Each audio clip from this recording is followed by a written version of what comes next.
Chittagong women চেম্বারের আয়োজনে শনিবার থেকে শুরু হতে যাচ্ছে মাসব্যাপী ১৪তম আন্তর্জাতিক এসএমই ফেয়ার। শুক্রবার সকালে প্রেস ক্লাবের সংবাদ সম্মেলনে আয়োজকরা জানান, পোলো গ্রাউন্ড মাঠে মেলার উদ্বোধন করবেন পররাষ্ট্রমন্ত্রী ডক্টর হাসান মাহমুদ। মেলায় বাংলাদেশ সহ ইরান, ভারত, চায়না, থাইল্যান্ড ও পাকিস্তানি নারী উদ্যোক্তাদের ছোট বড় ৩৫০ স্টল এবং ১৫টি প্যাভিলিয়ন থাকবে। এ সময় মেলার জন্য একটি স্থায়ী ভেন্যুর দাবি জানান আয়োজকরা। চট্টগ্রাম উইমেন চেম্বারের সভাপতি মনোয়ারা হাকিম আলী, সিনিয়র সহসভাপতি আবিদা মোস্তফা এ সময় উপস্থিত ছিলেন।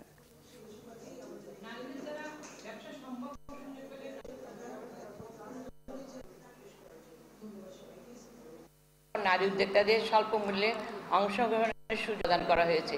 এছাড়া ক্ষুদ্র উদ্যোক্তাদের নিয়ে উইমেন জোন, ফুড কোর্ট, স্টার্টআপদের জন্য আলাদা জোন রাখা হয়েছে। আমি অবশ্যই মনে করি যে আমরা এবার একটা মেলার ভ্যালু অবশ্য পাবো।